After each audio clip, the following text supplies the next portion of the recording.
Eh, jadi pada malam hari ini ya kita akan mendiskusikan tentang pemasaran ya. Apa yang menjadi objektif atau tujuannya adalah memahami konsep dasar pemasaran ya dan prosesnya. Ya, saya tahu ya Bapak Ibu sekalian mungkin sebagai praktisi ya, tapi saya akan melihatnya dari aspek ke akademiknya ya, theoretikalnya. Silakan catat jika diperlukan dan kita diskusikan bersama-sama nanti setelah saya presentasi ya. Mungkin tidak apa namanya semua orang mengetahui tentang bagaimana pemasaran itu ya, baik yang praktisi maupun yang apa namanya mahasiswa ya.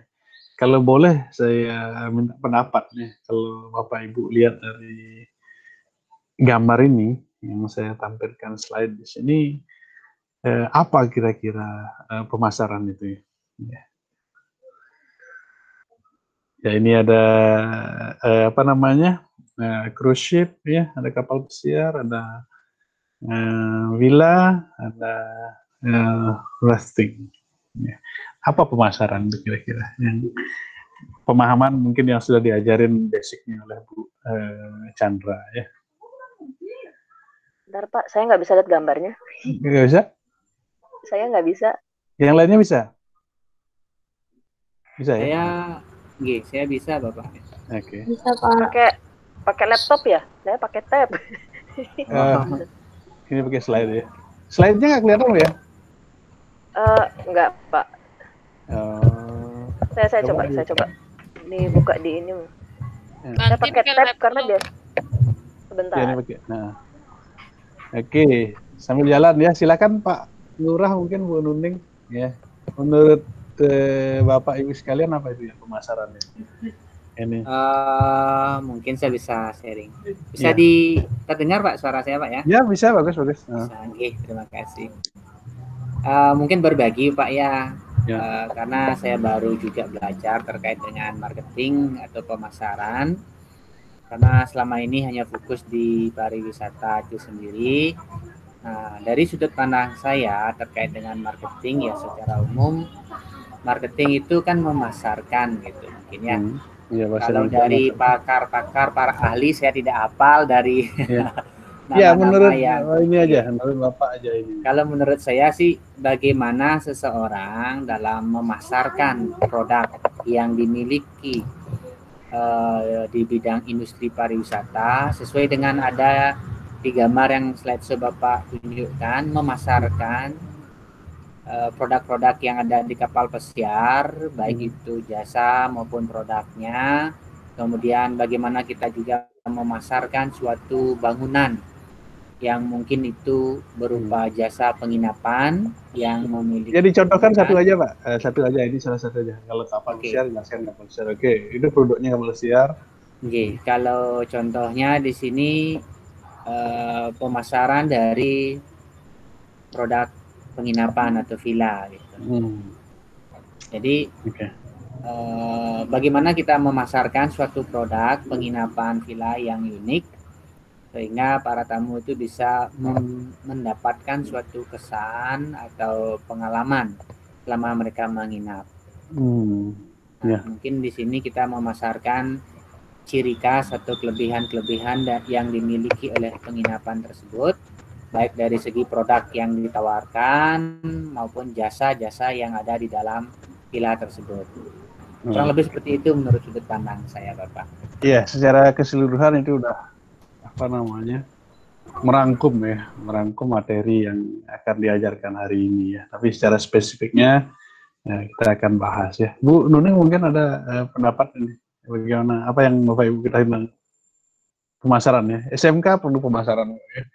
Jadi bukan hanya pariwisata aja, biar ada sekolah di sana perlu dipasarkan. Halo. Ya. Kalau seandainya contoh di cruise mungkin atau di Boleh, sekolah yang Bapak. sekolah juga boleh. Ini contoh aja industri yang. Kalau di sekolah, setahu saya bagaimana cara kita memasarkan dengan ke sekolah SMP mungkin SMP yang biasanya biasanya kita list itu Untuk biasanya pengenalannya murid-muridnya ya. dari mana? Ya pengenalannya ke SMP dulu dan dari sana juga kita memberikan memberitahu fasilitas-fasilitas aja apa saja yang ada di sekolah dan kelebihan-kelebihannya dari sekolah lain. Itu aja sih Pak menurut saya kalau dari sisi sekolah. Ya, sambil lanjut, gimana si Joanna bisa lihat nggak ya? Ininya bisa lihat ya? Mbak Desi udah bisa lihat ya? Bisa Pak. Sudah. Saya pindah ke laptop. Sudah ya? Oh, pindah ke laptop ya. Ini kayak tukul ya jadinya. Oke. Kembali ke laptop. Jadi pemasaran ya ini secara garis besar atau secara umum itu bisa dibilang bahwa pemasaran merupakan suatu pengelolaan ya. Jadi pengelolaan hubungan yang profitable dengan konsumen ya. Jadi bagaimana kata kuncinya di sini adalah hubungan dengan konsumen. Ini bagaimana kita mengelolanya. Jadi pemasaran tidak sempit hanya menjual saja. Ya, kalau tadi Bu Nuning memberikan informasi keunggulan dan seterusnya kepada SMP, Pak Ngurah juga bilang keunikannya. Ini salah satu yang harus dimiliki ya oleh produsen ya atau yang pemilik produk itu ya. Jadi di sini lebih mengarah kepada pentingnya pengelolaan ya hubungan antara produsen ya pemilik baik produk barang maupun jasa dengan konsumennya ya. Konsumennya dalam hal ini kalau dalam pariwisata ya wisatawan itu sendiri. Itu secara garis besar ya. Ya apa yang disebut dengan pemasaran. Nah, tujuannya ya, jadi tujuan dari pemasaran itu ada dua ya. Tadi saya sebutkan ada produsen dan ada konsumen. Jadi masing-masing kedua pihak ini ya dalam pemasaran itu harus ya mendapatkan ya apa yang disebut dengan nilai atau value. Nah, kalau dari segi pengusahanya ya, jadi bagaimana create value for customer. Ya, bagaimana caranya bahwa pembeli pengguna jasa dalam hal ini wisatawan ini mendapatkan nilai ya apa yang mereka keluarkan atau uang yang mereka habiskan untuk membeli jasa kita ya. Jadi itu tujuan pemasaran yang pertama ya. Yang kedua ini adalah capturing value from customer. Nah ini dari segi pengusahanya, penyedia jasanya di sini adalah mendapatkan nilai itu yang berupa keuntungan. Ya kalau tadi customernya, bagaimana wisatawan mendapatkan nilai? Kalau dalam hal ini tadi Pak Ngurah disebutkan dengan pengalaman atau experience. Dari segi wisatawannya, nilai yang dapatkan berupa pengalaman yang mengesankan. Ya, apa yang mereka beli puas, ya. Nah, kalau dari segi produsennya ini apa? Setelah mereka membeli produknya, purchasing di sini adalah bagaimana mendapat keuntungan dari customer di situ. Nah, itu adalah tujuan utama dari pemasaran. Atau kenapa pemasaran itu diperlukan? Jadi, ya pemasaran itu tidak bisa hanya kita secara sempit memandangnya hanya sebagai pengiklankan saja, ya misalnya tadi Bu Nuneng ke SMP itu, atau menjual, ya setelah mereka membeli atau setelah mereka masuk SMK, diapakan mereka? Ya, jadi pemasaran di sini adalah holistik, ya tidak hanya sampai pada tahapan pembelian. Ya kalau tadi misalnya Bu Desi bilang cruise ke Labuan Bajo ke Pulau Komodo, jadi tidak hanya kita mendapatkan uang yang berapa 2 juta apa 500.000 itu tiketnya, tidak hanya di situ. Ya, bagaimana kita memberikan kepuasan dari value kepada wisatawan. Misalnya kapalnya aman, misalnya udah itu ada pelampungnya, karena jarak tempuh 2 jam dari disebutkan, itu kan kenyamanan. Ya, jadi tidak hanya kita udah dapat uangnya, udah mau pakai kapal yang rusak, nggak ada pelampung, itu otomatis tidak, pemasaran itu berarti belum berjalan. Pemasaran berarti kita udah dapatkan uangnya, kita berikan apa yang kita janjikan pada advertising, ya pada proses iklannya itu tadi. Nah, di sini yang lebih penting, ya saya garis bawahi bahwa ini pemasaran atau marketing tidak hanya pada advertising, iklan saja, atau selling atau penjualan saja, tidak itu saja, berhenti di sana. Tapi yang paling penting adalah satisfying the customer's need, ya bagaimana memberikan kepuasan kepada pelanggan. Nah, kalau kepuasan pada pelanggan di sini dalam konteks riset, ya teman-teman di Stipar itu kayak di Untrim juga Bu Putu, Pak Bayu itu saya melakukan berkaitan dengan satisfaction. Konsep dasarnya pemasaran adalah ini.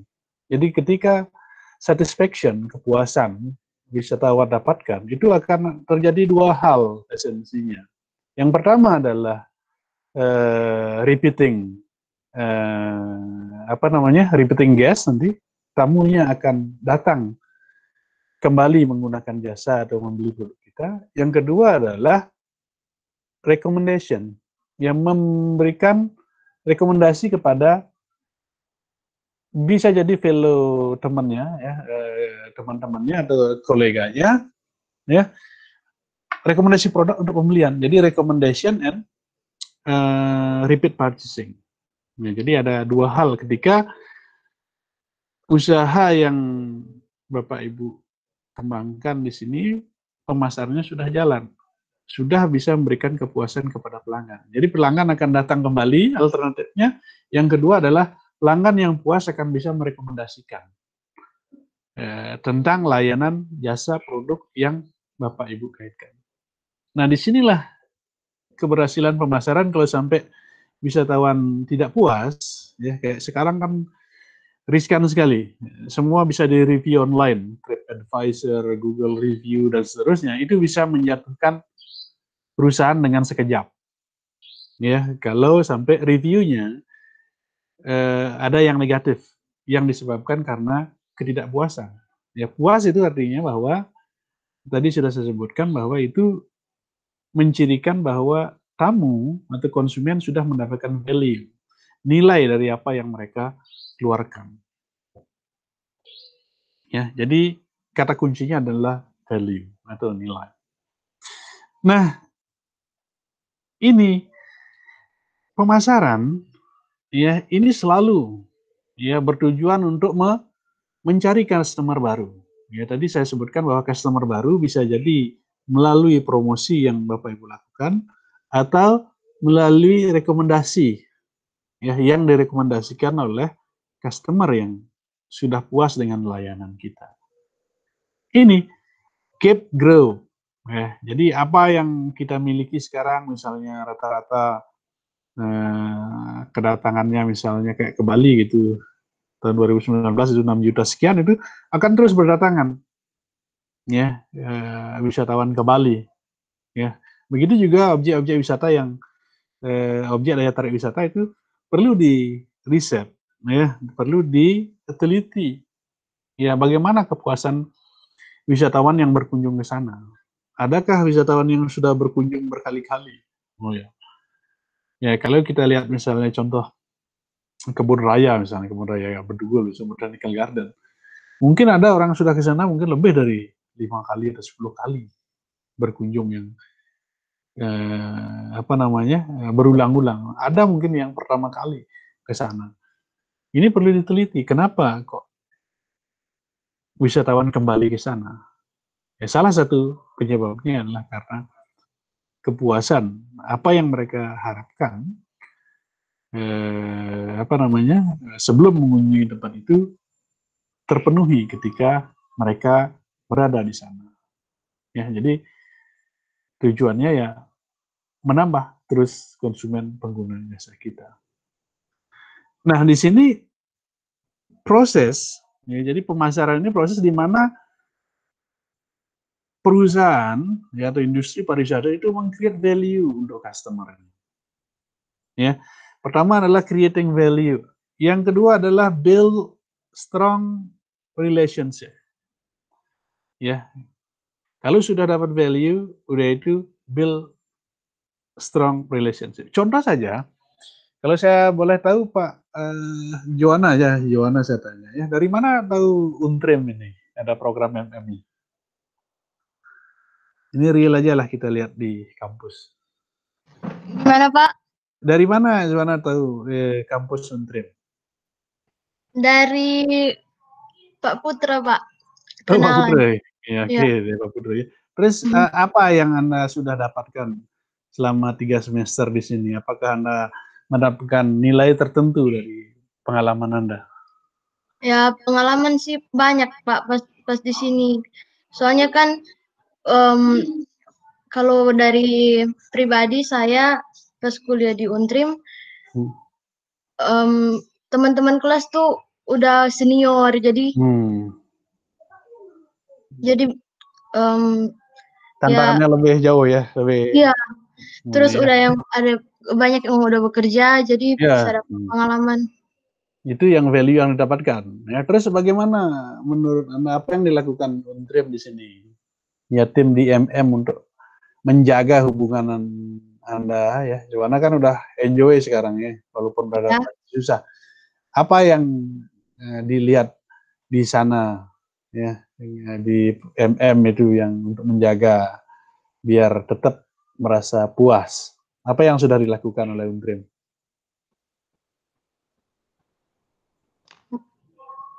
Maaf Pak, gimana? Ya, apa yang usaha-usaha ya, boleh yang lainnya juga jawab ya. Usaha-usaha apa yang sudah dilakukan oleh Untrim dalam rangka menjaga hubungan Anda? Anggap aja sudah nyaman ya. Mungkin kalau offline kan biasanya baru datang udah kopi dulu ya. Kopi dulu, udah itu jajan dan seterusnya. Ya. Itu contoh aja salah satu bagaimana memanage hubungan antara Anda sebagai konsumen, mahasiswa, dan Untrim sebagai manajemen ya, produsernya. Begitu juga dengan sibuknya Pak Surya ya. Pak Surya ini ngubungi Bapak Ibu sekalian, memberikan jadwal, ada perubahan, dan seterusnya. Ini kan salah satu jaringan informasi, layanan informasi yang diberikan. Menurut Anda kira-kira memudahkan itu? Dibandingkan mungkin di kampus lainnya. Boleh siapa Bu Desi? Ya. Memudahkan Pak, karena mungkin karena kita masa pandemi saya juga nggak tahu, tapi dibandingkan dengan saya kuliah S1 dulu, kita nggak ada grup gitu ya. Ini kita grup mungkin hanya teman-teman kampus gitu. Ini grupnya sampai di bagian dari administrasinya, sampai dengan dosennya gitu kan. Ya, jadi itu adalah perkembangan apapun istilahnya perkembangan cepat diupdate ke mahasiswa seperti itu. Dan mahasiswa juga merasa dekat dengan bagian istilahnya tim kampus maupun bagian tim dosen. Pada saat kita mengalami kesusahan atau kendala, kita bisa sharing di sana, bisa berbagi. Jadi lebih mudah karena komunikasinya. Tapi itu juga karena ramah juga Pak. Kalau pegawainya nggak ramah-ramah, kita juga nggak betah Pak. Nah ini Pak Surya nol gitu. Baru diomongin nol ya. Oke, nah panjang umur Pak Surya. Ya, jadi bagaimana memaintain ya, atau build ya hubungan yang harmonis, yang tadi kan udah value-nya udah tercreate ya, kalau lihat dari pengalaman Joanna udah dapatkan pengalaman gini gitu.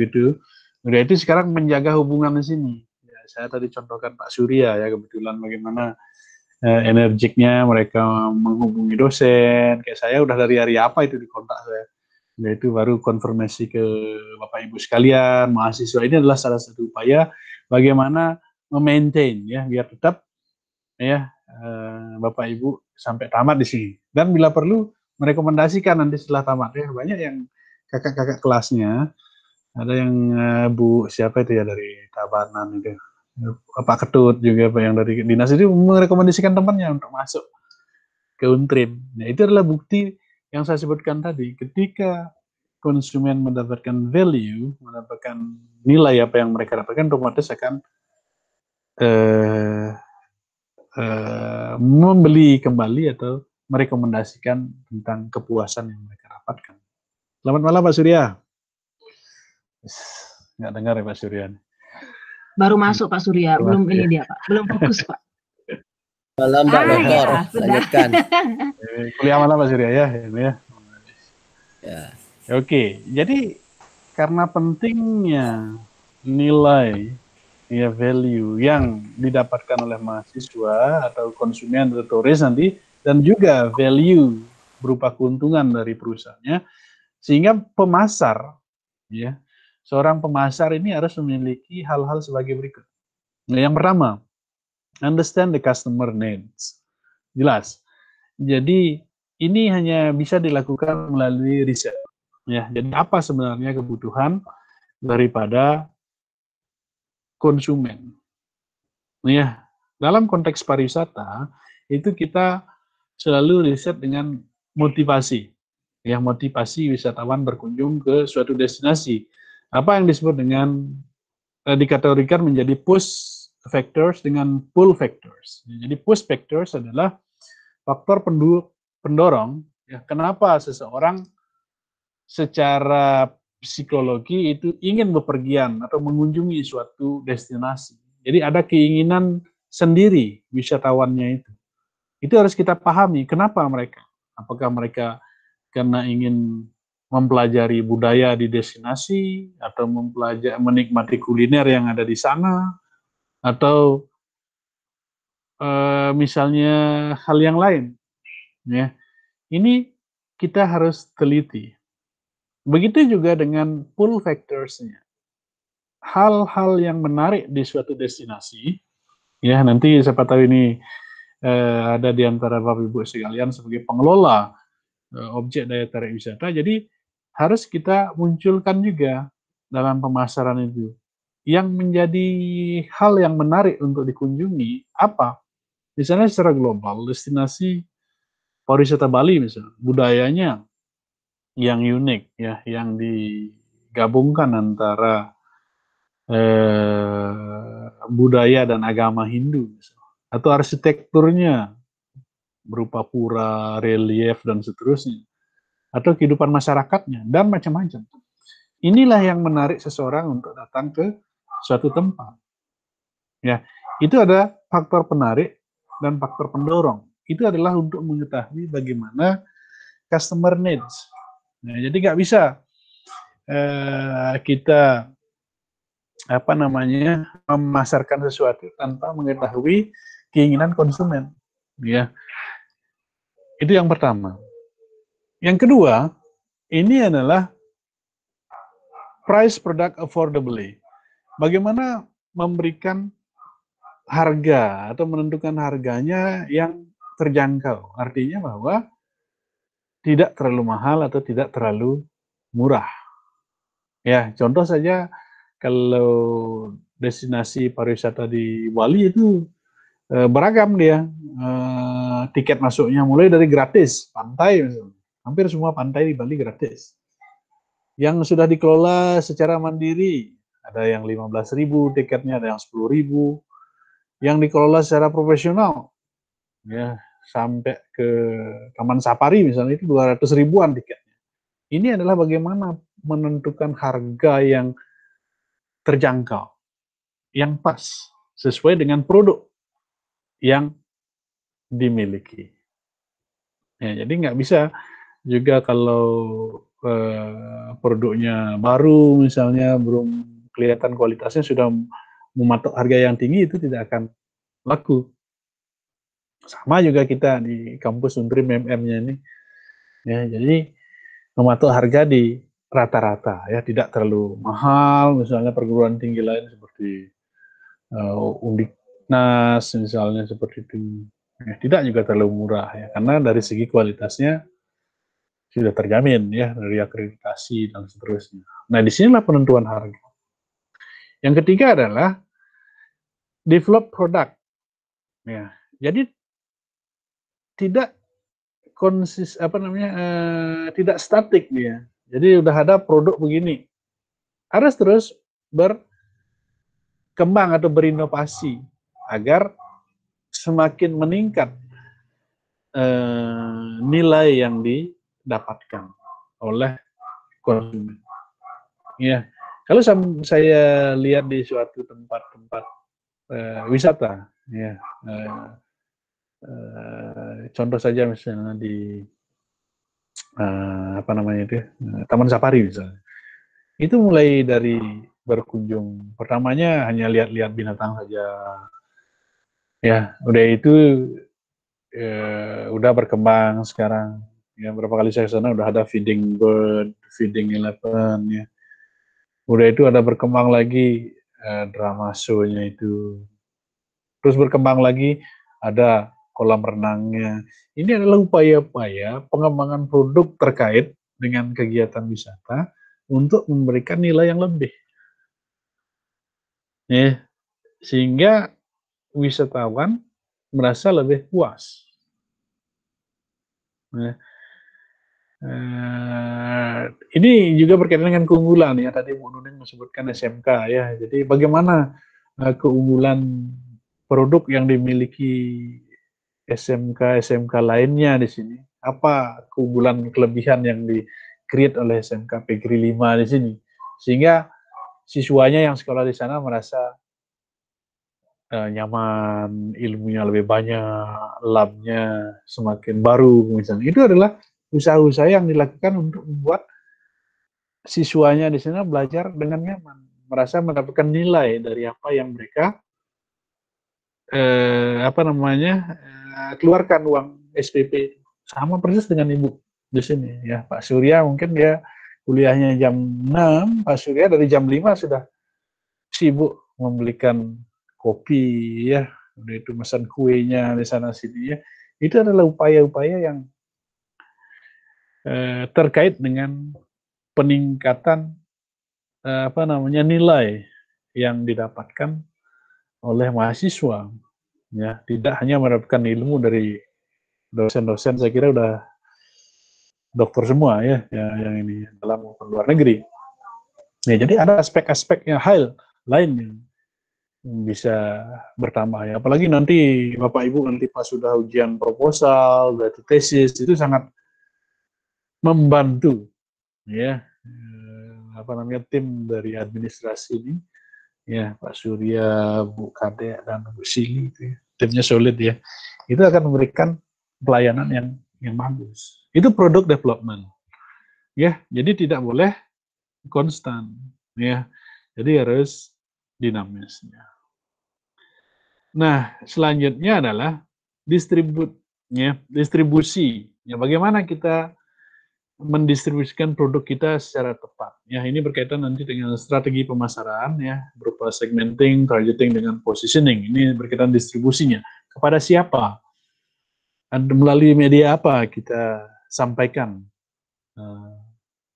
produk yang kita jual. Jelas kalau sekarang teknologi, kalau berkaitan dengan pariwisata, itu distribusi produknya adalah penyampaian informasi, ya, itu lebih banyak ke media digital, ya. Begitu juga ketika pelayanannya, yang bagaimana pelayanan di restoran, bagaimana pelayanan di hotel, itu yang disebut dengan product distribution, yang bagaimana prosesnya ketika mereka misalnya di hotel, ya, ketika wisatawan baru check in, bagaimana senyum sapanya sehingga tamu yang habis penerbangan lama itu long flight merasa nyaman dan aman.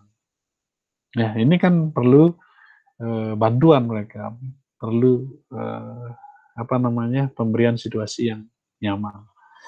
Nah, yang terakhir di sini ya adalah promote the product effectively, ya, mempromosikan. Nah, jadi promosi merupakan salah satu kegiatan dari pemasaran. Ya, di SMK tadi disebutkan bahwa Bu Nuning pergi ke SMP, nah, ya, yang kelas 3 pasti ya Bu ya. Ini bagaimana mempromosikan tentang apa yang dimiliki. Ya, kalau Pak Gusti mungkin anak-anak SMK ya, ke SMK Pegri 5 mungkin dia bisa promosi apa keunggulan dari sekolah kapal pesiar yang Pak Ngurah miliki, sehingga yakin anak-anak lulus SMK ini tertarik untuk sekolah di di college-nya Bapak ini. Yang mungkin ada jaminan pasti berangkat kah, atau misalnya ada layanan plus seperti tadi untuk konsumsi dan seterusnya, atau yang lain yang berbeda dengan sekolah-sekolah kapal pesiar yang lainnya. Sekarang kan banyak sekali perguruan yang berikan menawarkan program ke kapal ya. Tapi di sini adalah promosinya. Ya. Karena bagaimana promosi ini tadi berkait dengan value. Jadi nggak bisa asal promosi-promosi saja. Jadi ini Bapak Ibu harus merealisasikan ya apa yang dipromosikan itu harus nyata adanya. Ya, sehingga tidak terjadi komplain tadi. Kalau komplain itu berarti tamu tidak puas, itu akan berakibat fatal dan pemasaran otomatis tidak akan berjalan. Nah, itulah ketika Bapak Ibu memutuskan sebagai pemasar, ya, harus memiliki kemampuan seperti ini. Ya, menguasai produknya, ya, bisa menentukan harga yang baik, meng-create produknya. Membuat produk itu bukan berarti Bapak Ibu yang membuat langsung ya.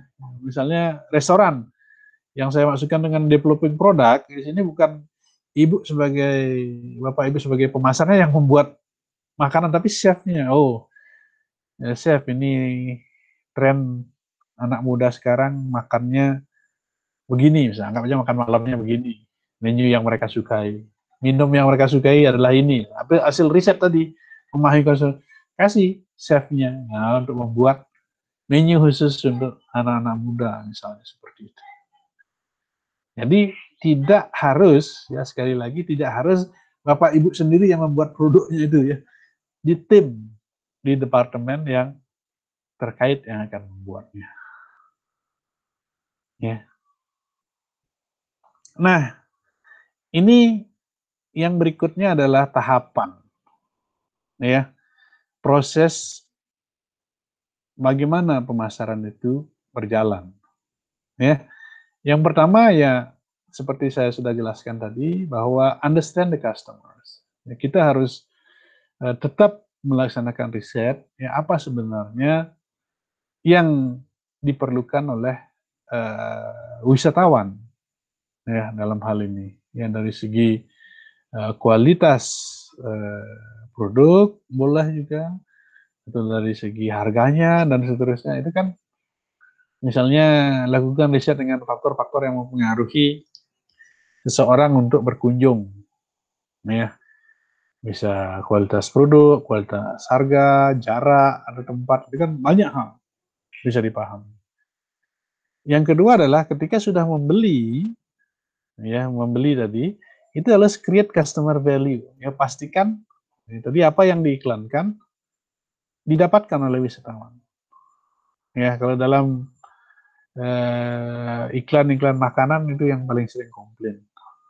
Ya, burger misalnya yang di iklannya gambarnya besar sekali tumpuannya, tiba-tiba yang datang burger kecil sekali ya.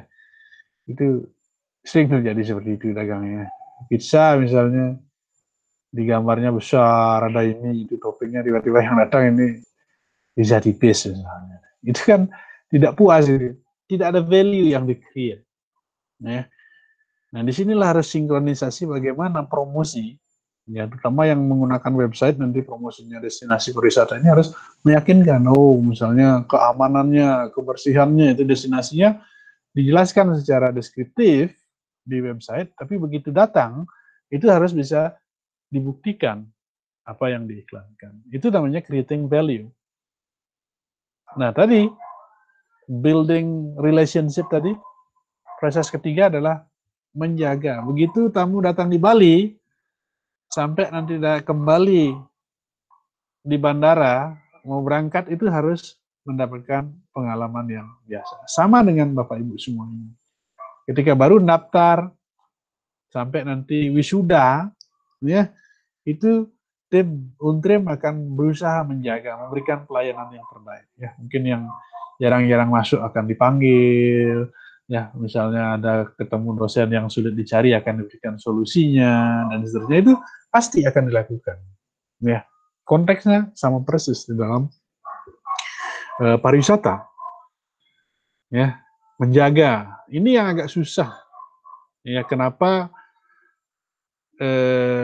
konsumen itu tidak loyal, tidak mau menggunakan jasa lagi, ya, atau menulis review biar bangkrut perusahaannya. Ya, banyak seperti itu terjadi karena ini gagal ya menjalin hubungan yang kuat dengan konsumennya. Nah, ini yang kelima, setelah puas wisatawannya, ya, sesuai dengan apa yang diiklankan, itulah saatnya memanen, menunai, ya, reward of creating superior value customer, berupa keuntungan tadi.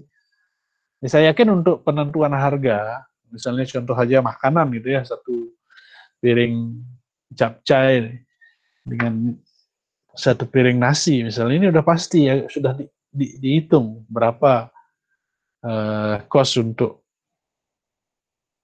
produksi dan berapa keuntungannya, itu udah pasti, itu yang tim ininya udah menghitung. Nah, disinilah value, reaping reward di sini berupa value ini. Jadi tidak hanya mendapatkan keuntungan berupa uang saja, tetapi keuntungan yang paling atau lebih penting adalah kepuasan mereka akan datang kembali dan merekomendasikan kepada temannya. Nah, itu adalah proses pemasaran. Jadi tidak hanya sekedar mempromosikan saja, menjual saja, tidak hanya di situ saja. Jadi ini adalah rangkaian, ya, mulai dari pengenalan produk, udah itu meng-create value, setelah tamunya, wisatawannya mendapatkan nilai yang dapat, bagaimana menjaga hubungan di sini. Terus baru mendapatkan real reward-nya sebagai pemasar, yaitu profit berupa keuntungan yang uang, ya, dan yang paling penting adalah ikut memasarkan, ya. Kalau bahasa ininya kan word of mouth, ya, pemasaran dari mulut ke mulut itu akan jauh lebih cepat, ya. Baik yang offline, ya, ngobrol-ngobrol dengan teman atau koleganya, maupun yang word of mouth yang online sekarang. Ya, sekarang pemasaran dari mulut ke mulut itu kan sudah online sekarang. Begitu sampai di suatu tempat udah posting, posting foto. Di mana ini tempatnya? Oh, ini di sini. Nah, ini secara otomatis akan menginisiasi atau menarik temannya kah yang jejaring Facebook misalnya untuk datang ke sana. Wah, di mana nih tempatnya bagus. Itu adalah salah satu pemasaran. Bagaimana membuktikan bahwa mereka puas. Ya, bisa dibayangkan kalau mereka posting misalnya sop kambing misalnya, beli di restoran, tiba-tiba tulang-tulang aja datangnya di foto gitu.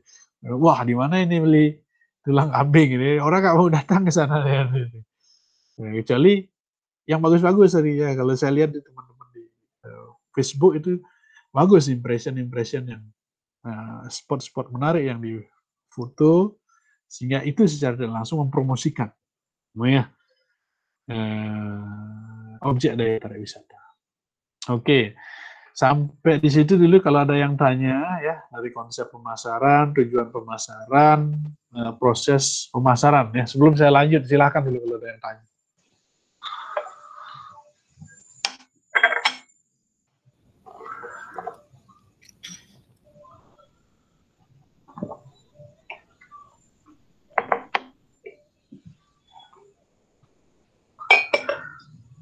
Silakan, ada yang tanya? Turah Pak, katanya dia mau nanya tadi. Ya, silakan. Ini diskusi ya, mahasiswa S2 ini harus lebih banyak diskusi sebenarnya ya. Tidak harus. Iya Bapak, ya, ini Mbok Neningnya sangat tahu isi hati saya. Saya juga banyak belajar dari Bu Neningnya karena keluarganya dalam hal ini Ibu mertua juga bagus ya, pemilik dari SMK PGRI-nya. Banyak saya juga belajar. Nah, pertanyaan saya juga terkait dengan pemasaran karena saat ini Anugerah juga kebetulan saya mengelola beberapa warung makan yang saat ini masih satu yang masih aktif hidup di zaman COVID gitu. Jadi saya sangat tertarik dengan syarat-syarat seorang pemasaran dari Bapak. Itu satu, ada pertanyaan Bapak terkait dengan syarat yang pertama, memahami keinginan pelanggan.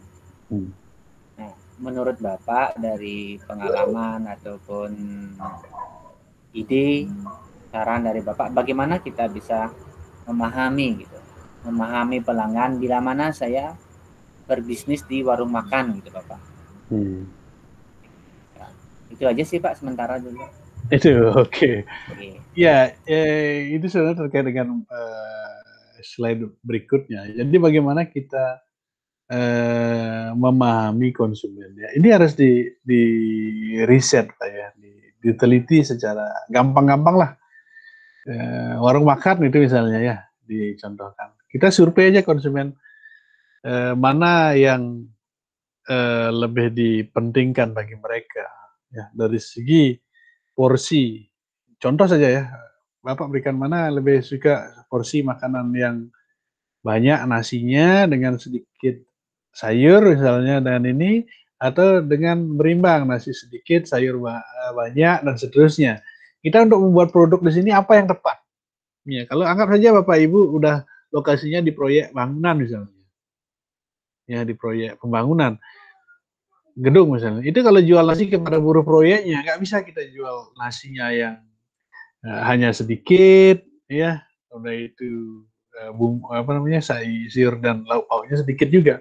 Otomatis yang porsi utamanya adalah nasi harus diberikan lebih banyak. Inilah pentingnya kita mengetahui. Ya, ini juga berkaitan dengan pariwisata. Jadi kalau kita misalnya membuat produk, anggap aja arum jeram seperti itu, kita harus mengetahui siapa menjadi segmen pasar kita. Umur berapa? Ya, otomatis kalau arum jeram harus yang aktif, yang sehat, yang energik gitu. Terus dari mana yang suka berpetualang? Kita segmentasi itu banyak berdasarkan umur, demografi, ya, latar belakang, pendidikan, bisa juga berdasarkan teritorial, dari mana asal mereka. Itu bisa. Dalam konteks misalnya seperti tadi warung makan, kita yang paling penting adalah pertama dari segi porsi makanan, mana yang lebih mereka suka, bikin perutnya kenyang, atau lebih ke variasi makanan yang mereka ingin dapatkan. Ya kalau misalnya variasinya, otomatis lebih bagus membuat nasi campur. Warung nasi campur yang harus kita buat.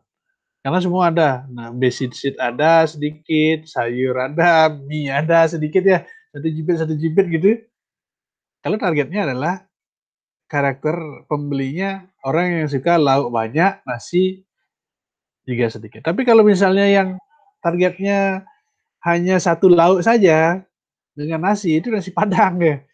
Ya, kalau nasi Padang kan satu nasi dibanyain itu, udah itu satu telur atau satu rendang misalnya. Udah cukup dibungkus dibawa pulang, kenyang mereka.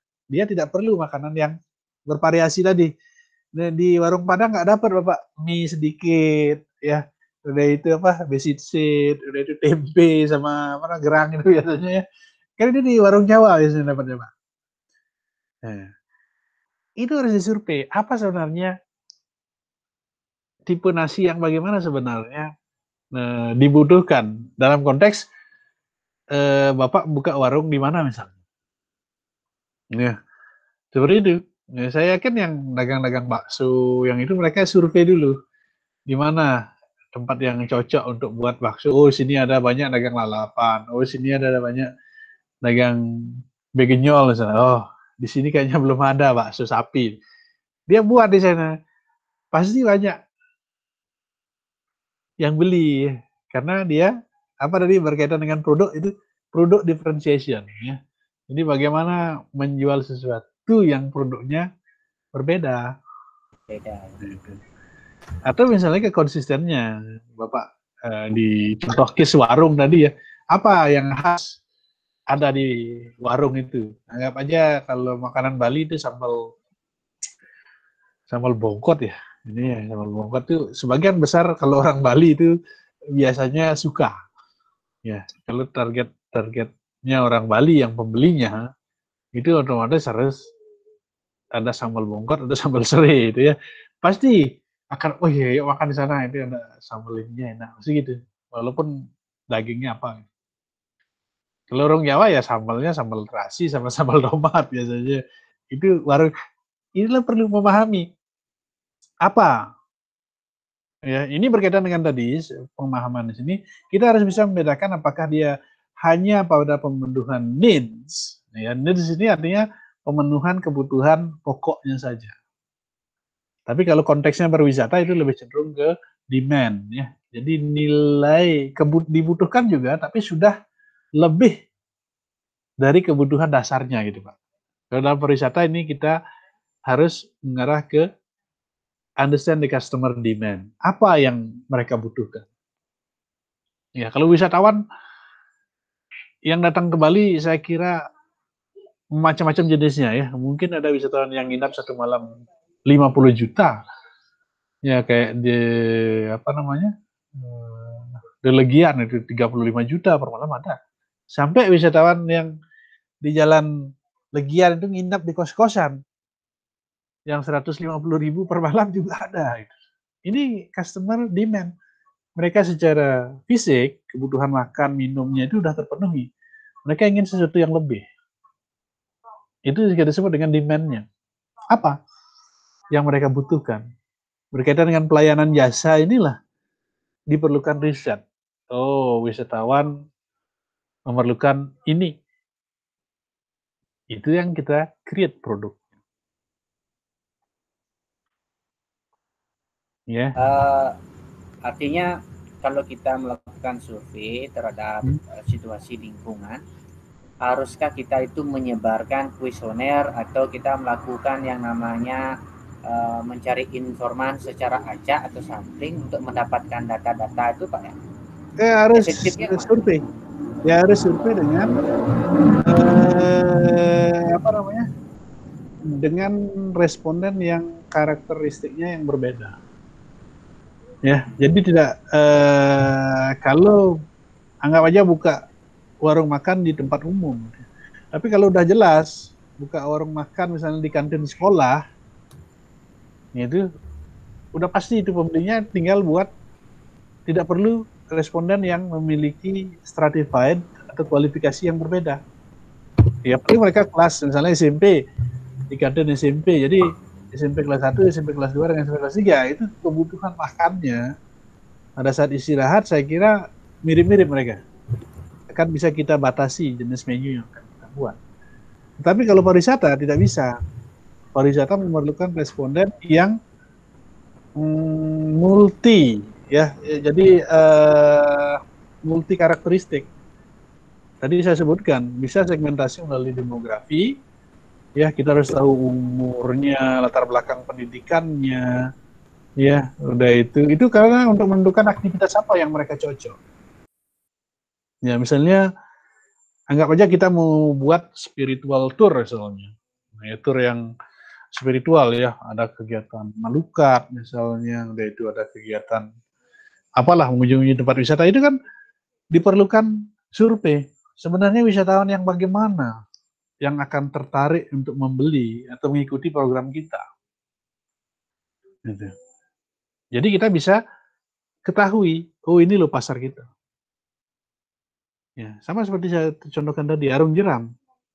Jadi kita akan tahu pangsa pasar kita ini, sehingga bisa kita tepat dalam hal membuatkan promosi, ya, dalam hal pemberian value tadi, ya, biar yakin bahwa kalau udah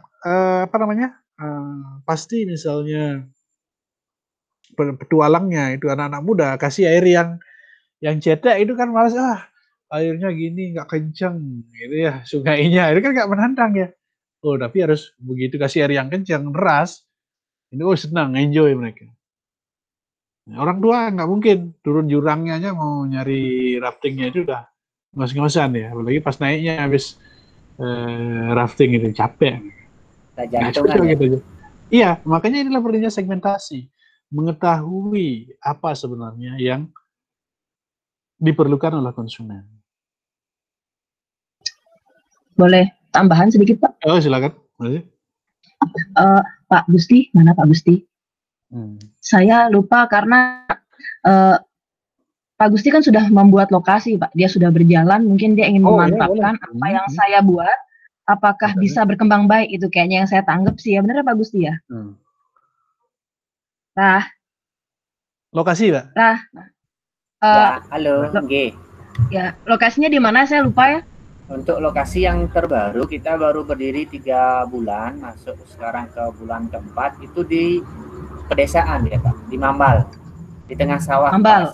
Ya, tapi kalau kita lihat dari lokasinya itu 5 km dari lokasi, kalau mencapai masyarakat sekitar lumayan jauh dia. Kalau kita lihat dari segi place. Ya, gitu. Ya, itu berkaitan dengan distribusi ya. Oke. Terus? Ya, mungkin sedikit diskusi Pak ya, mungkin kalau saya ada salah bisa di ini, semua Pak Ngurah juga bisa sharing kan, karena dia perlu teman untuk sharing di dalam usahanya saya lihat gitu kan. Karena di Bali yang saya lihat karena saya suka kuliner juga sih ya Pak ya, dulunya gitu. Kadang dimanapun tempat, asalkan dia memberikan kenyamanan atau kepuasan dari segi menu, tempat, fasilitas maupun servis pemilik restoran, pasti orang akan datang, even itu berbentuk warung ataupun restoran. Nah sekarang balik lagi ke Pak Ngurahnya. Pak Ngurah dengan buat lokasi yang mungkin tadi bilang cukup jauh, itu sasarannya mau kemana pasti. Misalnya sasaran ya buat orang sekitar, buat yang suka silakan. Tapi kalau lebih misalnya 75% adalah sasaran kita orang luar. Dari daerah Mambal misalnya, kita nggak usah lihat tamu internasional lah ya, kita fokus ke lokal aja. Tamu orang Denpasar, daerah Badung. Nah, berarti Pak Ngurah bisa menyebarkan mungkin salah satu kuesioner di sana, kasih ke teman-teman bisa. Nah, setelah itu Pak Ngurah buat ini apa sih keunikan atau kelebihan tempat saya. Jadi orang akan datang ke tempat saya, tidak hanya sekali, tapi akan rutin begitu kan. Mungkin dari foto spot, orang-orang suka selfie di sana. Mungkin dari playgroundnya Pak Ngurah, biar anak-anak juga betah main di sana lama-lama, karena orang tua kadang kalau sama keluarga kan kalau nggak ada tempat main kadang selesai makan pulang yuk, pasti begitu. Nah itu mungkin fasilitas seperti yang di Momogi ya, yang rumah makan di dekat kampus kita Pak, yang vegetarian itu Pak. Mogan. Oh Mogan, sorry. Mogan itu kan dia tempatnya kecil gitu kan, tapi dia menyiapkan playground, jadi anak-anak bisa main puas, orang tua bisa santai melihat view sawah. Itu salah satu contohnya ya Pak Ngurah ya, kita pakai patokan di sana. Dia punya kelebihannya adalah di saat hiruk pikuk kota, saya bisa menikmati sawah di sini, duduk santai, anak saya main sama istri saya yang ngurus. Nah itu salah satunya mungkin gitu kan. Nah Pak Ngurah mungkin bisa lihat dari sana terobosan apa yang bisa Pak Ngurah buat gitu loh. Orang di kota sibuk, jadi dia pengen ke tempat saya ini dengan suasana desa. Mungkin buat miniatur Bali. Jadi target Pak Ngurah mungkin orang-orang yang jual dari Bali juga biar datang ke sini, nggak cuma orang Bali aja loh yang datang ke tempat saya. Nah seperti itu. itu terkait dengan promosi juga nanti Pak Ngurah. Berarti promosinya Pak Ngurah tidak hanya di Bali aja. Berarti linknya Pak Ngurah harus sosmednya link keluar Bali juga gitu loh. Harus ada pinter salah satu orang yang mengupload, men-tag bahwa tempat saya ini layak untuk dikunjungi orang-orang luar dari Bali juga. Makanan mungkin, sorry to say ya. Kalau target Pak Ngurah adalah orang luar dari Bali, berarti harapan saya adalah non babi loh. Tapi bukan mengharapkan gitu ya. Tapi kalau target kita ada di luar ini. Tapi kalau Pak Ngurah, saya pengen juga ada tamu bule gitu misalnya. Untuk kedepannya, saya mau jual babi aja lah. Misalnya iga bakar begitu. Saya nggak tahu lah dia siapa yang terkenal gitu. Karena kan di beberapa tempat itu yang saya lihat iga bakar terkenal itu. Pak Ngurah ambil menu-menu yang ini. Jadi menu juga disesuaikan. Saya mau menyiapkan menu Bali, apa menu nasional, apa ada semua. Tapi dengan taste yang berbeda. Ya balik lagi, kita bisa pakai patokan gitu kan. Bukan berarti kita meniru seperti Mogan itu. Karena saya suka beberapa kali makan di sana, dia menyiapkan dari menu lokal sampai menu internasional dan dengan platingan yang berbeda. Dengan taste yang cukup unik buat saya. Dan saya kadang, padahal sudah nyoba pisang rai nih, saya nyoba di sana. Kok beda rasanya gitu loh. Saya nyoba, maaf ya Pak, saya suka kuliner soalnya. Saya nyoba menu apa gitu di luar yang kita bisa dapat di warung, tapi di sana ada misalnya besdop saja nggak rujak gitu kan. Makan lumayan lah tesnya, walaupun istilahnya tesnya enak tapi harganya mahal. Ya enggak apa-apa karena pengen daripada saya harus keluar lagi ke warung sambil menikmati. Iya. Atau Bapak atau mungkin saya akan mohon maaf saya potong, atau mungkin saya akan tunjukkan lokasinya Pak ya, ada beberapa foto, boleh Pak? Oh boleh. Oke. Saya mau izin Pak, saya mau ambil alih untuk gininya, presentasinya. Oke. Ya. Sharing boleh. Itu lahan sudah terpakai semua Pak Ngurah? Atau masih ada yang kosong? Sudah. Oh, sudah tersetting semua gitu? Ya, sudah. Ini ada beberapa sih gininya, terpakai. Jadi oke. Saya akan buka dulu. Ya coba di-share Pak, di mana itu? Mbak, saya sempat lihat sekilas Pak, dia buat photoshoot soalnya tuh kan kebetulan yang foto teman kuliah juga itu. Bila perlu Pak Ngurah buat tempat masas ibu-ibu, jadi kalau pegal capek-capek bisa pijet Pak gitu. Ya Bu Nuning ya. Wah ini bagus sih Bu Desi ya. Karena ya istilahnya saya menyesuaikan dengan kondisi, walaupun sasaran kita adalah bisa dijangkau oleh level bawah, menengah, dan ke atas, paling tidak kita bisa memberikan harga makanan yang murah meriah, yang middle dan up juga, gitu kan. Jadi orang, ke sana, ya aku punya duit 100.000, bisa lah makan dengan sekeluarga, misal seperti itu, gitu loh. Jadi warga-warga tetangga sekitar juga, ada warung ini sekarang, aku bisa beli ini di sana. Contoh mungkin agak jarang di Mogan sih ada sate jamur. Nah, sate jamur kita buat platingan yang murah meriah. Orang jarang mungkin nggak ada nih di sini. Pakai bumbu apalah gitu. Mungkin pakai bumbu sate babi guling tuh loh yang di pinggir jalan tuh kan bumbunya enak tuh. Nah, kayak gitu. Udah bisa Pak ya? Nggak bisa ya? Belum Pak ya? Belum di share ini Pak di bawah ini loh, share screen Pak. Di bawahnya ada kok. Present now yang nih. Bisa Pak? Belum masuk. Nah, itu dah. Nah, ini dia. Nah, udah Pak. Yes, proses. Ini. Udah Pak ya? Iya. Wah, keren tempatnya nih. Ini tempat parkirnya, kita bisa menampung kalau dari bis besar tuh bisa lebih dari 5 kita bisa. Kalau mobil ini lumayan banyak, kita bisa nampung. Terus kemudian ini halaman belakangnya. Nah, tuh bagus view-nya Pak. Iya, kita ada tempat. Bagus itu kan. Ini khusus untuk Antilan, untuk live akustik kita bisa. Kemudian ada beberapa event yang udah pernah kita lakukan sebagai ajang promosi. Itu kemarin sih saya melakukan hal-hal yang sudah berjalan. Tadi Ibu Desi juga memberikan beberapa masukan yang belum saya lakukan. Mudah-mudahan saya bisa segera lakukan sesuai dengan saran Mbak Desi tadi, sangat bagus banget. Terima kasih. Ini kemarin saya mengundang beberapa asosiasi fotografer se-Bali melakukan hunting ya. Kemudian dia sudah melakukan kegiatan mengundang asosiasi drone se-Bali juga. Dengan syarat mereka itu mengambil beberapa shoot foto dan kemudian mereka sebarkan ke Instagram mereka masing-masing. Nah ini kita lahan seperti yang ada Bapak lihat nih pada waktu proses sekarang sudah bagus. Ini kita punya produk yang unik di sini.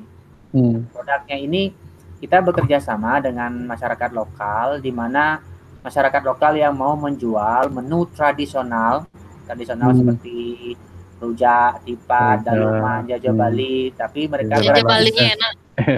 Ya gratis, di sini nggak bayar mereka. Oh nggak bayar ya? Nih, jadi kita. Tapi kita di Bapak hitung berapa porsi mereka nanti tinggal klaim ke Bapak itu. Ada share contribution dia. Gitu. Nah, itu kita ajak kolaborasi kepada masyarakat, ya tetap kita menjaga, seperti Bapak sampaikan tadi itu bagaimana kita menjaga value terhadap bukan saja kepada pelanggan, kita menjaga value, menjaga relationship kepada masyarakat sekitarannya gitu. Sehingga mereka ikut mendukung dan ada rasa memiliki gitu. Agak sedikit beda kita buat salah satu upaya juga mengarah ke pariwisata berkelanjutan ya. Jadi bagaimana memberikan peluang ya kepada masyarakat lokal untuk terlibat di dalamnya, baik mungkin bekerja langsung di restoran dan sebagainya, atau memberikan kesempatan untuk membuka stand lah kuliner yang sesuai dengan keahlian mereka ya, entah bisa bikin lala, bisa bikin pisang goreng, mungkin itu yang ala tradisional ya. Tapi kan standarisasi hygiene dan sanitasinya kan bisa dimonitor, bisa dikelola, artinya biar nggak terlalu bikin jorok tempatnya misalnya, itu kan bisa dikelola. Saya kira masyarakat lokal yang Bapak akan undang untuk terlibat dalam kegiatan wisata ini, kalau mereka didik bagaimana standarisasi yang Bapak terapkan, saya kira mereka akan mematuhinya. Cuman mungkin Niki masukan dari Mbak Desi untuk kuesionernya, untuk menjaga relasi ke konsumen, perlu yang akan lakukan lagi. Nah ini dia kalau lihat dari depan, kemudian ini kalau malam hari, Estogaro lah dari awal kita buka, penjualan kita selalu meningkat, sekarang sudah di atas 100 juta per bulan gitu. Oh iya, bagus seperti ini. Ya kalau situasi normal bisa diajak ke sana penelitian nih mahasiswa teman-teman. Ya kita juga berkolaborasi dengan panitia Subak. Karena kita ada di tengah-tengah sawah, kita berkolaborasi dengan panitia Subaknya, dan kita memberikan tempat kepada mereka gitu, untuk memasarkan produk-produk unggulan gitu. Hasil pertaniannya Pak ya? Nggih Bapak. Oh ya. Ini kegiatan kita kemarin ya. Ini untuk ajang. Kita juga memiliki pawon Bali klasik, sehingga kita menyediakan spot-spot untuk prawedding tempo dulu. Seperti ini kan produknya. Nah ini untuk beberapa minuman sih yang ada beberapa kita jual. Iya untuk Pak, yang seperti itu. Oke. Ya dari saya lihat tadi ya, dan juga termasuk dari apa yang disampaikan oleh Bu Nuning tadi ya. Desi. Bu Desi ya. Bu Desi Pak.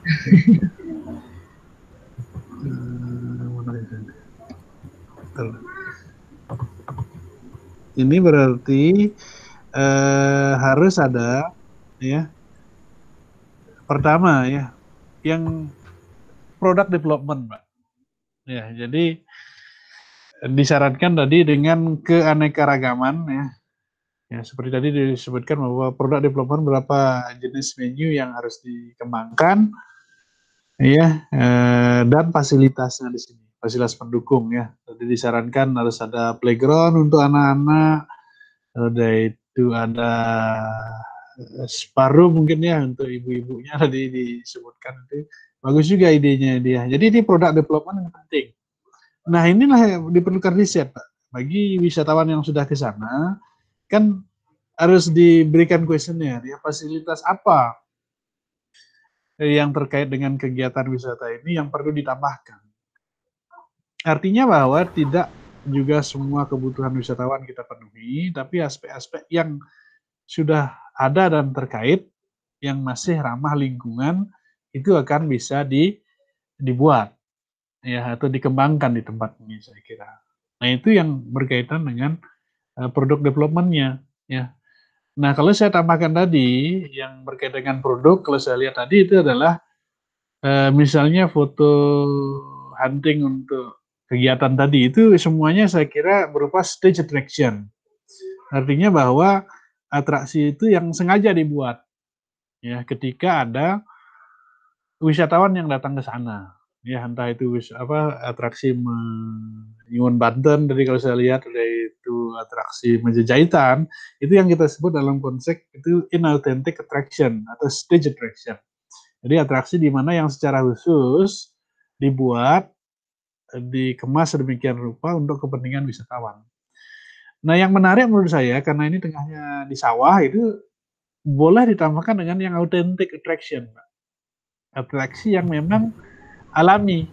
Ya saya yakin di situ kegiatan persawahannya, mungkin proses membajaknya dalam hal ini ketika musim bajak bisa dijadikan sebagai atraksi. Bagaimana wisatawan bisa ikut membajak ya? Kalau bisa yang pakai kerbau ya, jangan pakai traktor ya. Kayak traktor mungkin kalau di Jepang diketawain kita pakai traktor yang kecil-kecil itu ya. Kalau di Jepang mungkin yang besar, satu lahan sawah itu sekali jalan aja kalau di Jepang. Kalau kita kan traktor kecil ya. Itu yang kecil yang muter berkali-kali baru selesai sudah. Ya. Ini diketawain nggak menarik lagi. Kalau kita menyuguhkan kecuali kalau Bapak Ibu pakai yang tradisional, ya misalnya pakai sapi gitu ya, mendekat itu bagus saya kira pada musim itu. Kalau concern ke autentik, artinya Bapak tidak perlu meng-create itu. Ketika musim panen misalnya bisa istilahnya maksudnya ikut memanen. Mungkin Bapak kontrak dengan tim subaknya di situ. Mana yang bisa diajarkan Pak Aceh untuk memanen ya. Jangan dikasih nyabit satu PK itu. Mungkin berapa 5 atau 6 baris itu atraksi motong padi langsung genting gitu ya. Merontokkan ya dirontokkan itu autentik. Artinya Bapak tidak perlu meng-create khusus atau meng-hire orang untuk melaksanakan itu. Justru kegiatan itu saya yakin anak-anak yang di kota pohon padi pun jangan-jangan nggak tahu ya apa yang mereka makan sehari-hari ya, sering sekali gitu. Pisang juga nggak tahu, padahal mereka makan tiap hari. Inilah pentingnya product development. Boleh saja yang sudah Bapak lakukan itu, yang berupa stage attraction namanya, ya, itu otomatis inauthentic, tidak asli. Ya, budaya Bali asli orangnya Bali, tapi tidak dalam konteks realnya ditayangkan ke wisatawan. Tapi kalau tadi saya bilang atraksi menanam padi kah pada saat musim tanam, memanen padi, ya, atau musim apa bahasa ini nyanyi agin kalau saya lihat saya orang petani ya. Jika orang udah nyanyi ya, nah, itu bisa aja. Nyanyi ya. Nah, itu bisa tapi kan itu perlu kerjasama dengan subak itu. Tempat Bapak itu bagus saya kira di tengah. Itu meng-create value. Bagaimana orang kota yang nggak pernah ke sawah, itu dia diajak memanen padi misalnya. Ya, mungkin ngarit padinya itu itu autentik ya. Dalam beberapa penelitian ya termasuk dalam penelitian saya itu disertasi saya, ketika wisatawan menikmati yang autentik atraksi budayanya itu memiliki pengalaman yang lebih mendalam ya, dan mereka akan ingin kembali mencoba hal-hal yang autentik lain, atraksi wisata yang lain. Ini adalah creating value ya, bagaimana memberikan nilai yang lebih ya berupa pengalaman. Ya, itulah kalau dari segi harga saya kira harus disesuaikan dengan cost-nya, dan otomatis pengusaha kayak Bapak juga perlu profit kan itu ya. Jadi costing-nya saya kira sudah bagus. Nah, upaya yang Bapak lakukan sudah bagus saya kira untuk tahap pengenalan sekarang ini dengan menggunakan para blogger mungkin, yaitu fotografer dan apa tadi itu sebutkan itu mempromosikan. Iya drone itu ya, tren-tren itu ya. Banyak yang ini mempromosikan. Nah, cuman harus tetap tadi saya bilang bahwa apa yang dipromosikan itu memang real adanya. Ya. Penambahan tadi spot-spot foto selfie ya sekarang kan ini Bu Desi mungkin pengalamannya juga ya, jadi sampai sana foto ya, biar ada tempat foto itu bagus juga ya. Ini product development. Nah inilah yang Bapak sebenarnya sudah melakukan sebagai businessman di sini, ya pengusaha. Namun secara konseptual ini, ya orang marketer itu yang harus dikuasai. Ya secara praktikal Bapak sudah laksanakan ini. Nah, mengenai distribusi tadi saya kira tempat ya, distribusi produk di sini tempat memerlukan tempat apa namanya menentukan juga ya, dalam beberapa penelitian itu salah satu faktor orang untuk melakukan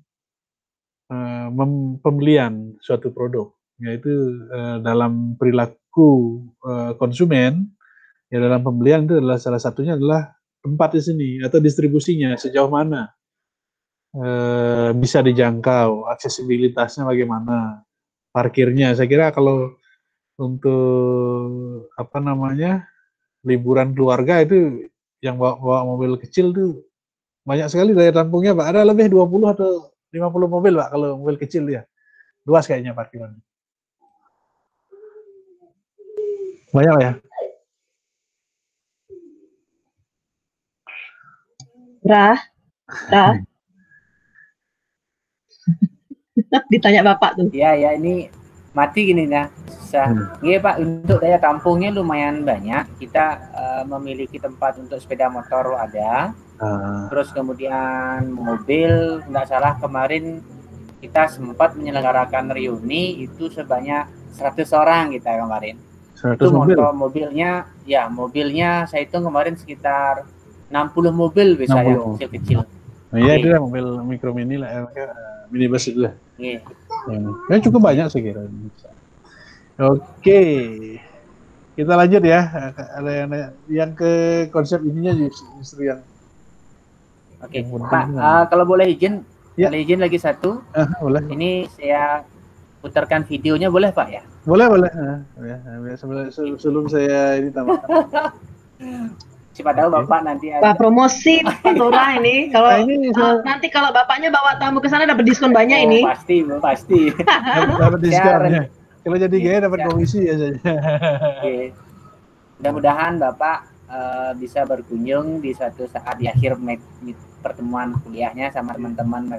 Iya, mudah-mudahan. 4 orang gini lah nih, enak 4 orang kita jalan-jalan nanti. Iya, biar marketingnya gimana? Ya coba Pak. Ini saya coba akan putarkan agak sedikit lelet ini videonya yang masih melihat foto produk ini.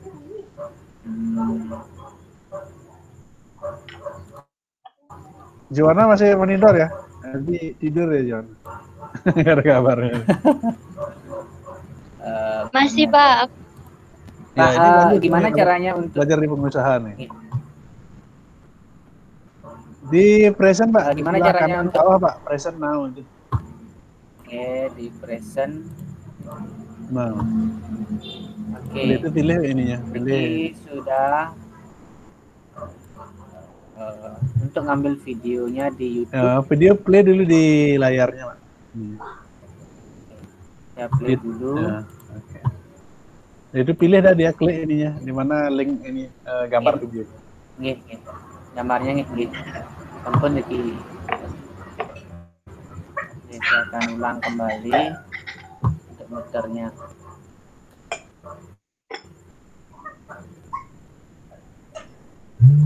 Agak sedikit lelet ya Bapak sambil menunggu. Loadingnya ya?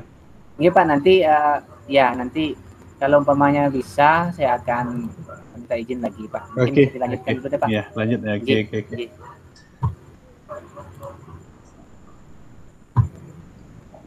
Mohon maaf agak sedikit lelet sinyalnya.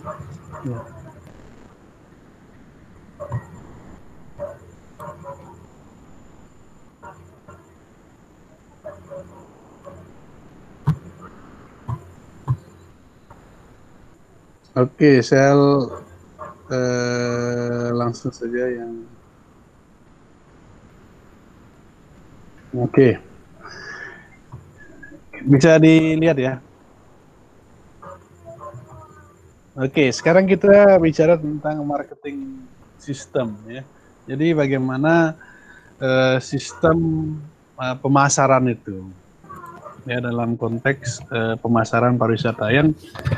Yang pertama ya, di sini kita lihat adalah di suatu destinasi ya, apa yang disebut dengan suppliers ya.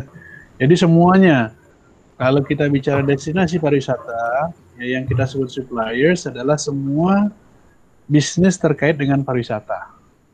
Ya, misalnya hotel, villa, restoran, maskapai, penerbangan, bank, dan seterusnya. Itu adalah suppliers, lingkungan bisnis pariwisata. Ya, kalau gampangnya memahami untuk kontekstualkan dengan pariwisata ya. Yang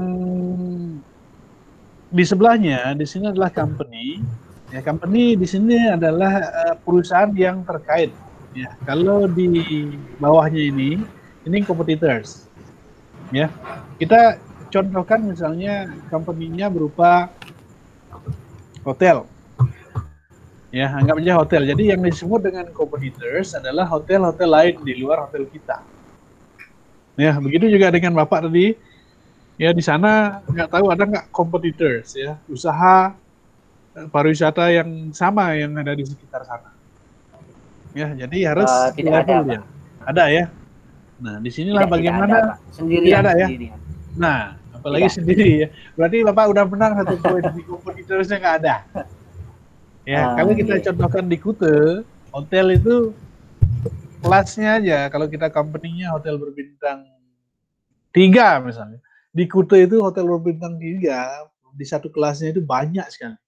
Itu yang kita sebut dengan competitors. Kalau hotel bintang 2 atau bintang 6, bintang 5, itu bukan merupakan competitorsnya, karena pada level yang berbeda. Ya, yang kita sebut dengan competitors adalah perusahaan yang sama, yang selevel, ya, tingkatannya itu yang kita sebut dengan competitors. Ya, nggak mungkin orang tamu yang kelas elit itu akan tinggal di kos-kosan, itu bukan competitorsnya. Atau homestay misalnya, hotel bintang 5 bukan homestay kompetitornya, tapi antar bintang 5. Atau international chain sebagai ukuran, Hilton dengan Hyatt misalnya, atau dengan Four Seasons, itu adalah competitors di antara mereka. Nah, bagaimana pemasaran itu berjalan?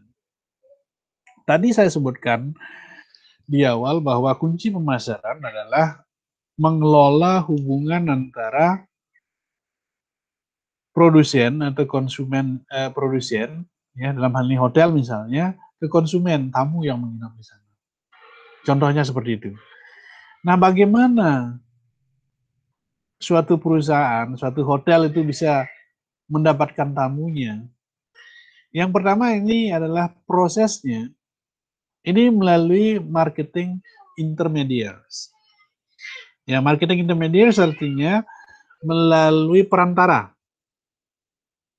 Ya, itu langkah pertama ya. Dalam konteks bisnis Bapak tadi, saya tidak tahu apakah Bapak memasarkannya melalui perantara, misalnya melalui travel agent atau tour counter atau yang mana. Itu berarti Bapak dihubungkan ya dengan perantara. Kalau hotel-hotel sebagian besar ya sampai sekarang pun ya dalam diskusi saya dengan para pengelola hotel yang berbintang maupun offline marketing yang menggunakan media travel agent sebagai perantaranya itu masih diperlukan karena masih besar kontribusinya. Wisatawan atau turis yang melakukan perjalanan wisata dengan travel agent. Ini karena berkaitan dengan satu kualitas, berkaitan dengan trust itu biasanya yang kenapa kok travel agent masih eksis. Artinya bahwa wisatawan hotel memberikan informasi bekerja sama dengan travel agent buat kemasan paket wisata sehingga wisatawan atau turis membeli produknya. Itu yang pertama, sistem yang terjadi. Sehingga nilai yang akan didapatkan ya oleh konsumen ya, tamu itu melalui intermediate travel agent. Yang kedua, bisa saja hotel itu langsung ya memasarkannya melalui media website kayak sekarang kan, Instagram dan media-media sosial lainnya. Ini berarti yang kedua di sini, melalui perantara di sini. Ya, jadi bagaimana hotel memasarkan langsung dengan konsumen tanpa melalui perantara. Yang itu yang disebut dengan online. Ya, dipisahkan di hotel saya kira untuk online reservation dengan offline yang melalui travel agent sudah mulai dipisahkan kalau di konteksnya hotel. Itu dua cara yang terjadi sekarang ini. Ya, ini tergantung tamunya. Ya, kalau tamu-tamu FIT, independent travelers, mereka akan lebih cenderung melakukan mengorganize kegiatannya sendiri. Ya, sekarang ini yang paling banyak diminati oleh wisatawan adalah penggunaan intermediar di sini. Ya, walaupun dia online, tetapi wisatawan tidak langsung membeli produk ke hotelnya, tapi melalui intermediar, perantara, seperti misalnya banyak booking.com sekarang. Ya, di lokal Indonesia ada Traveloka, ya, dan banyak ya agent-agent online. Gitu. Artinya bahwa ada perantara yang mengemas berkaitan dengan paket tadi, harganya di sini. Produknya tetap penyedianya adalah perusahaannya di sini, company. Nah, bagaimana? Tadi saya sebutkan biar wisatawan mendapatkan value di mana marketing itu berjalan. Ya, ketika perusahaan ya mampu memberikan nilai kepuasan kepada konsumen atau tamu yang menginap, ya, dan sebaliknya wisatawan yang menginap ini memberikan profit kepada perusahaannya. Ini value intinya. Jadi bagaimana perusahaan meng-create value kepada konsumen, bagaimana konsumen mendapatkan value dari perusahaan pariwisata itu. Ya. Nah, kalau ini competitors, otomatis kita harus bagaimana menyiasatinya. Ini tadi saya sudah sebutkan, product differentiation. Ya, jadi perbedaan produk. Nah, untung Pak Ngurah ini nggak ada competitors, jadi nggak perlu product differentiation dulu untuk sementara di sana. Ya, paling yang harus dikelola adalah accessibility-nya, nah, jaraknya ya, karena khusus dia tempatnya. Tapi kalau udah banyak, ya, contoh yang di Renon misalnya banyak kuliner malam itu, dari ikan goreng, ayam goreng, ikan bakar dan seterusnya, itu berjamuran. Ya, kalau lihat di Renon itu di Jalan Muhammad Yamin sampai jalan ke sana itu putaran Renon dulu lah. Itu berjamuran beberapa 5 tahun terakhir inilah. Itu kita tidak bisa melihat mana produk yang unggul, mana yang enggak. Yang jelas yang restoran yang ramai itu apa namanya itu? Cianjur kalau nggak salah ya. Tetap aja ramai di sana. Ya, restoran yang lainnya yang bangkrut. Ada namanya Nang Lecir kalau nggak salah, itu yang bangkrut ya. Karena nggak bisa membuat produk differentiation. Menjual makanan yang jenisnya sama.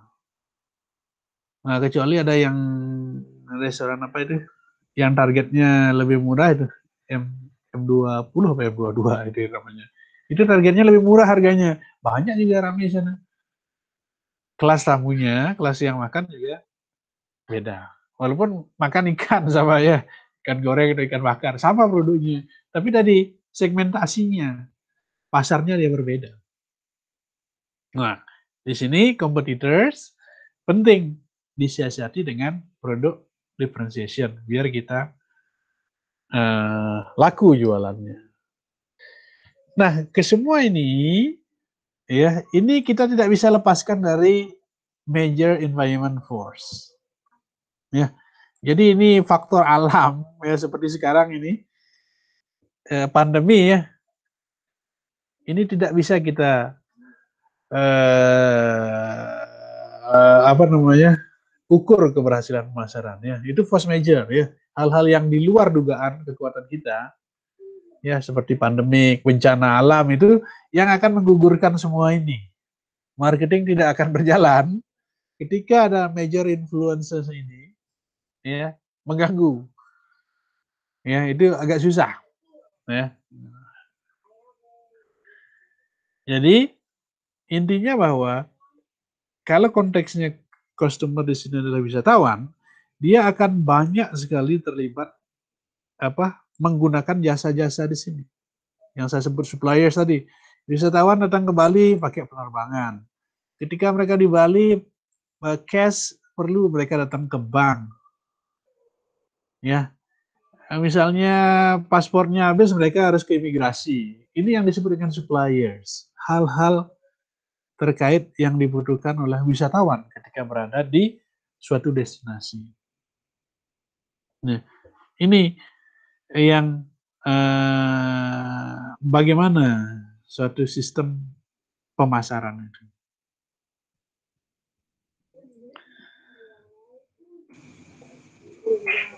Oke, silakan. Ya. Jadi kesimpulannya bahwa marketing management itu adalah customer management, ya, ini yang paling penting. Yang kedua adalah demand management. Ya, bagaimana kita mengelola konsumen dan bagaimana kita mengelola kebutuhan ya yang lebih dari basic ini needs yang diperlukan oleh wisatawan.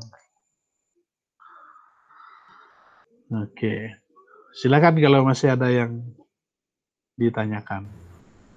Ya Pak, nih kayak Anda bisa sharing videonya boleh. Oke. Silakan sambil pahami tadi apa namanya marketing system ya sistem pemasaran. Oke, saya stop dulu. Iya, ya silakan Pak share. Nih, kita akan coba dulu mudah-mudahan sambil mengisi waktu di sesi terakhir. Mudah-mudahan bisa. Oke, saya lihat dulu.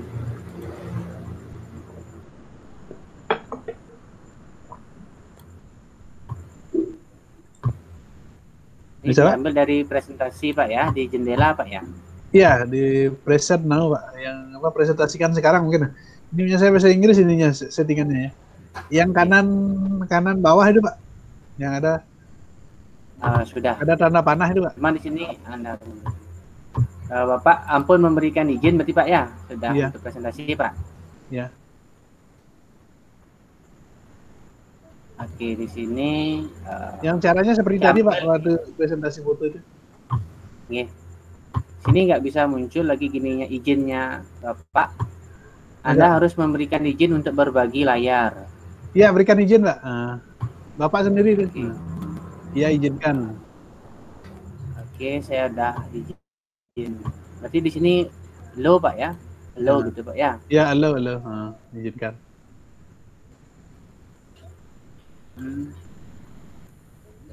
Oke. Share screen. Ya, share screen.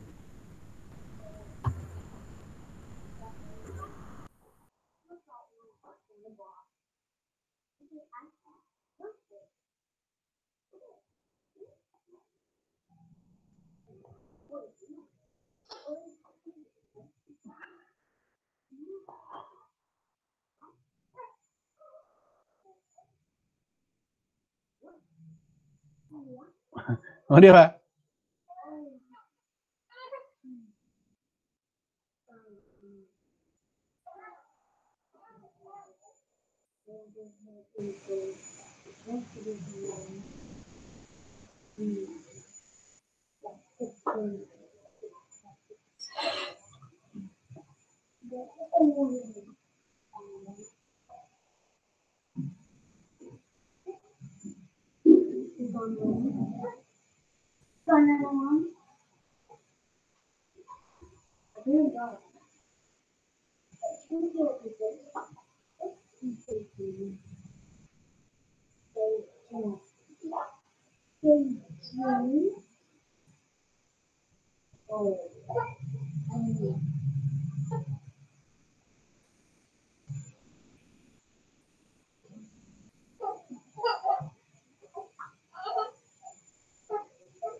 Iya tadi udah sama dia.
Bisa Pak? Nggak bisa ya?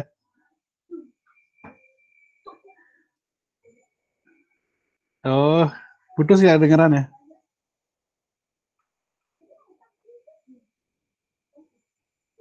Suaranya hilang Pak?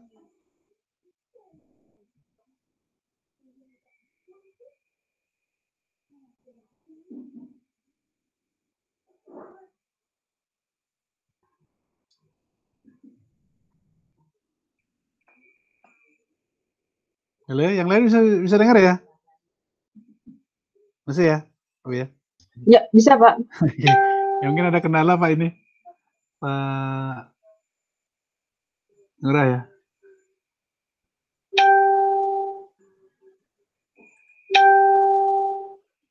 Nah, keluntung-keluntungnya kencang ini. Hang mungkin. Oke, silakan sambil nunggu kalau ada yang ditanyakan mengenai sistem pemasaran.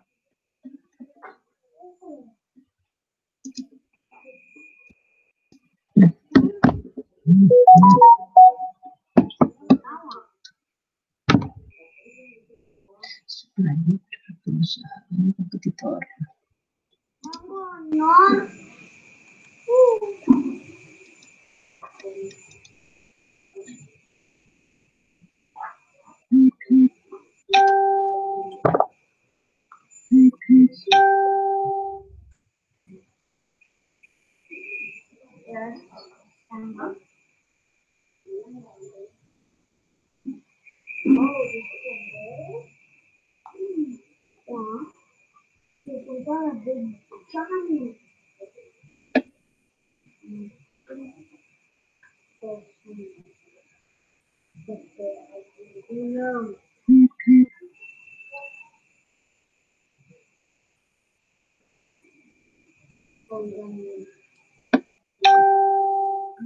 Bisa ya? Yang lainnya Mbak, oke, Desi, boleh? Silakan Mbak Desi, Bu Nuning, gimana? Pak, saya lihat dari gambar rantai apa tadi? Marketing yang Bapak gambar itu, ya. Kalau misalnya salah satu kita anggap company tidak ada, hanya dari suppliers, kompetitor dan lanjut sampai customer, berarti sistem marketing tetap bisa berjalan, Pak ya? Yang dipasarkan siapa? Justru inilah yang key-nya adalah pemasaran di company-nya itu. Kita mulai dari company-nya ya. Jadi company itu tidak bisa berjalan, suatu perusahaan tidak bisa berjalan kalau tidak didukung oleh suppliers. Contoh hotel misalnya. Hotel di sini tidak akan bisa berjalan kalau tidak didukung dengan supplier, misalnya supplier linennya, handuk dan seterusnya, supplier makanannya misalnya dari petani, ya itu tidak akan bisa berjalan karena supplier inilah yang menyiapkan kebutuhan perusahaannya itu. Ya kalau dalam penganalisisan dampak pariwisata, dampak ekonomi. Sehingga di suppliers di sini adalah salah satu dampak ekonomi pariwisata yang tidak langsung. Ya, contohnya aja misalnya petani yang di Bedugul misalnya, petani carrot sayur itu, kubis, brokoli dan seterusnya. Secara tidak langsung mereka sama sekali tidak ketemu wisatawan langsung, konsumen di sini. Tapi barang-barang dagangannya itu akan masuk ke company, ya ketika masuk ke hotel. Sehingga hotel ini atau restoran tidak akan bisa berjalan kalau tidak ada supplier. Oh iya. Iya, di semua aspek. Ya. Berarti untuk marketing system, at least ini minimal yang harus ada ya. Kalau kompetitor mungkin seperti contohnya tadi Pak Ngurah, dia akan menang karena kompetitor tidak ada ya. Jadi langsung dari supplier langsung company ke langsung marketing. Intermediate. Ya. Iya. Intermediate boleh, mungkin Pak Ngurah ini menggunakan media online ya, entah itu melalui sosmed, Instagram, Facebook. Enggak, itu media promosinya. Kalau itu nggak bisa kita bilang ini ya, kita bisa bilang itu hanya sebagian dari promosi. Tapi marketing intermediate di sini adalah yang ikut serta juga mendapatkan nilainya. Ya seperti travel agent ini, Traveloka misalnya. Travel agent. Ya, jadi Traveloka akan mendapatkan sekian persen, 10 misalnya 5% dari perusahaannya Pak Ngurah untuk ikut mempromosikan sehingga mendapatkan konsumen. Ya, sehingga konsumen bisa mendapatkan harga yang lebih murah ketika misalnya membeli langsung. Itu kan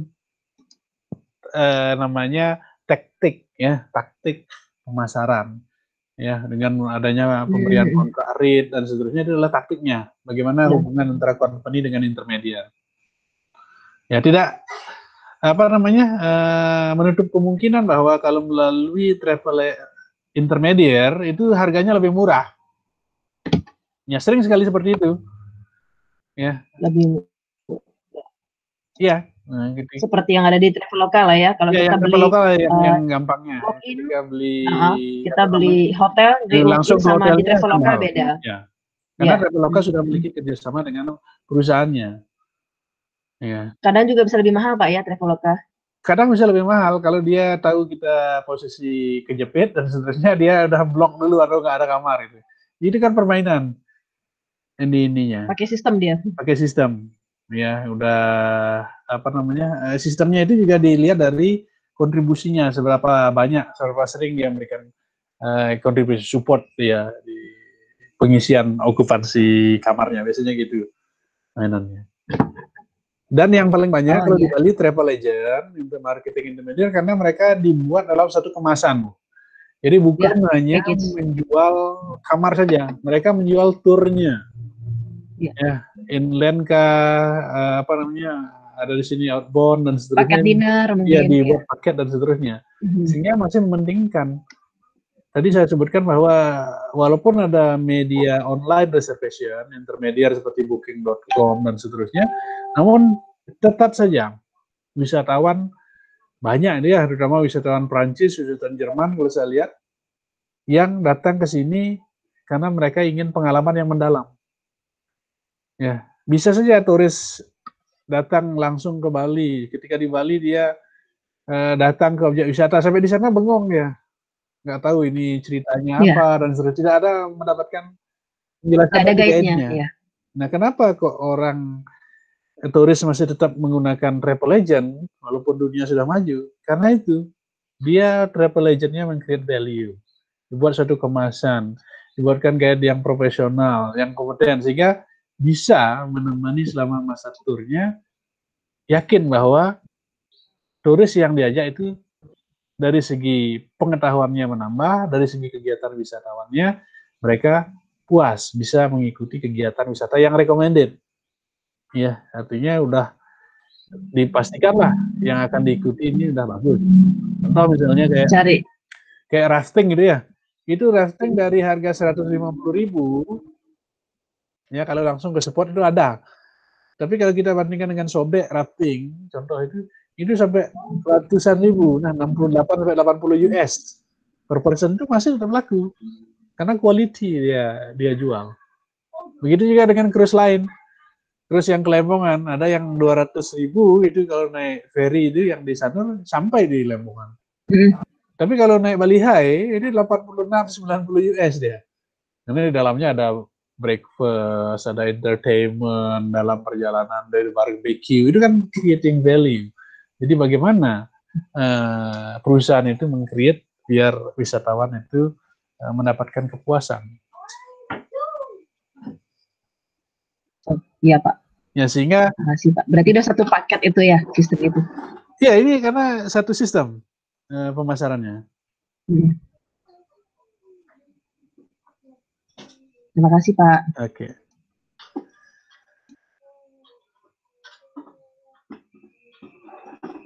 Ya, cukup kira-kira ya. Ya, sebentar lagi saya akan upload tugas untuk malam ini. Ya, jadi malam ini saya akan berikan tugas yang harus dijawab. Ya, dan selesai malam ini juga ya. Yang mau istirahat ngopi, minum silahkan dulu istirahat. Setelah itu langsung dikerjakan tugasnya ya.